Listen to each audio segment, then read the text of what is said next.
97.3 City FM. Relevant radio, always.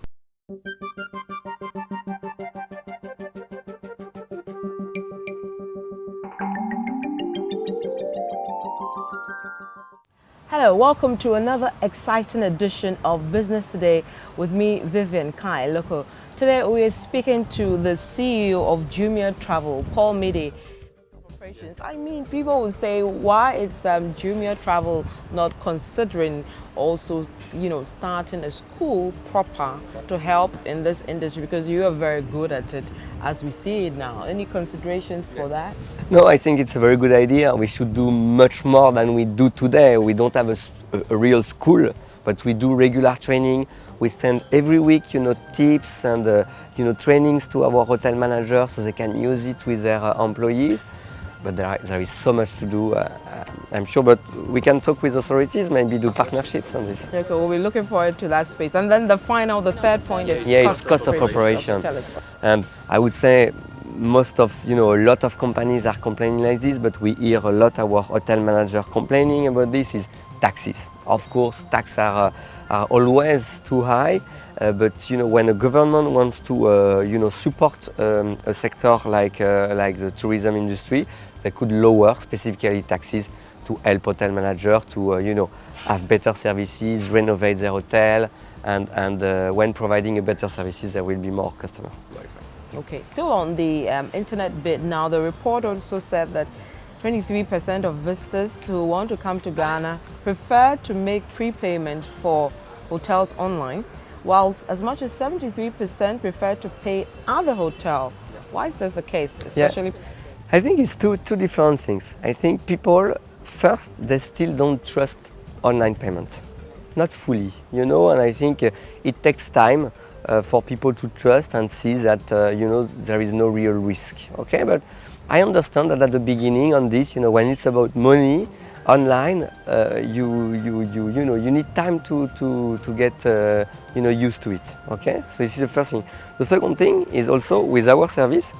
If you don't pay online, you can change your mind a few days after. So you have full flexibility. We make sure that we keep your room available.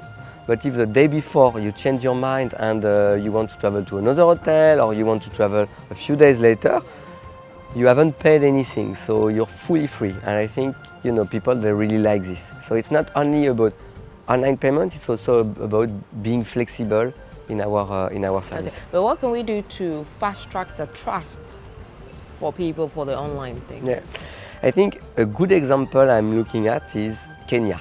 In Kenya, there is M-Pesa. It's a mobile payment application that was one of the first emerging mobile application in Africa.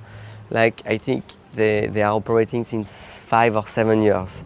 So it takes a bit of time, but people realize that it was very convenient. And now, for example, 50% of the booking that Kenyan people make on Jumia Travel, they make it and they pay online. And most of them, they use M-Pesa. So I think it's time. It's same pushing people to use it. So, for example, we are running right now a promotion, a discount, where if you pay online, you have a greater discount than if you don't pay online. If you don't pay online, you have 10% off. If you pay online, you have 20% off.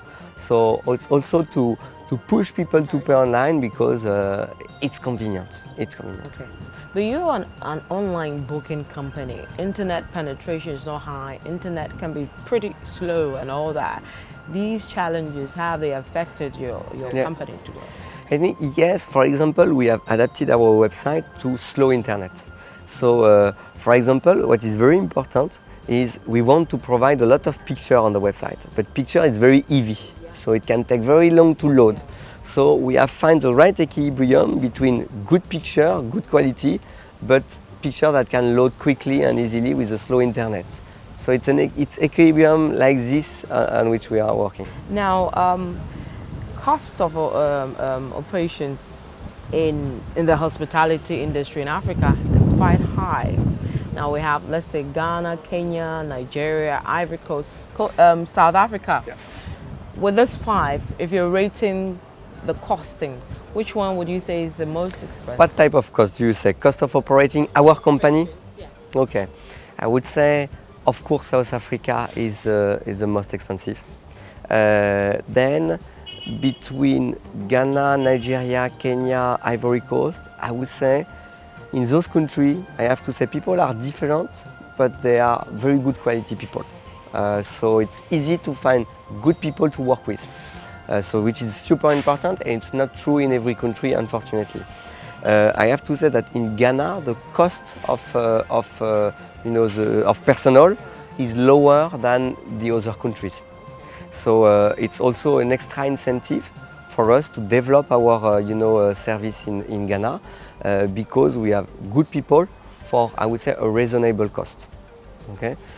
But this is true for the personal cost. After, you have the cost of renting an office, etc., which can be very high in Nigeria, but which is also quite high in Ghana, I have to say. Okay.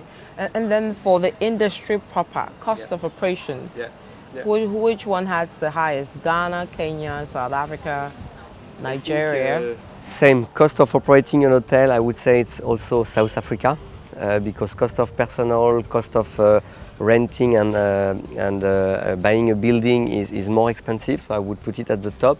After, I would put Nigeria. Nigeria, because buildings, electricity can be super expensive in some area. Kenya, it really depends, because you have a lot of hotels in Kenya that are in the countryside, in Masai Mara, close to the wildlife. So the cost of operating this is very different. It's very different to operating a hotel in a city. Okay? So for Ghana, for example, I think we should develop more those type of hotel outside the city for weekend getaways, for a nice holiday with families, and those hotels, they are less expensive to operate. Now, there's a lot of contention between Ghana and Ivory Coast over development, etc., opportunities, projections. Now, you've done quite a vast, research on all of us. Now, if you look at Ivory Coast and Ghana, tourism industry, hospitality, your projections for the two, which one do you see with so much future and hope? I think what is good is both are in a very good shape, very good trajectory. So I'm very optimistic for Ghana as well as Ivory Coast, where we have teams working on the ground. I'm very optimistic. I would say maybe in Ghana, there is one step ahead already in terms of maybe quality of hotel, number of hotel, coverage in the country. So if Ghana works, if you work hard, guys, you will keep on growing a lot. I think Ivory Coast, they are very ambitious also. Maybe one step a bit below in terms of infrastructure, but they are so, I would say, so energetic and on such a good trajectory at the moment. Then I think I'm also very, very optimistic for them. All right. Thank you very much, Paul. We've been speaking to the CEO of Jumia Travel, Paul Midy.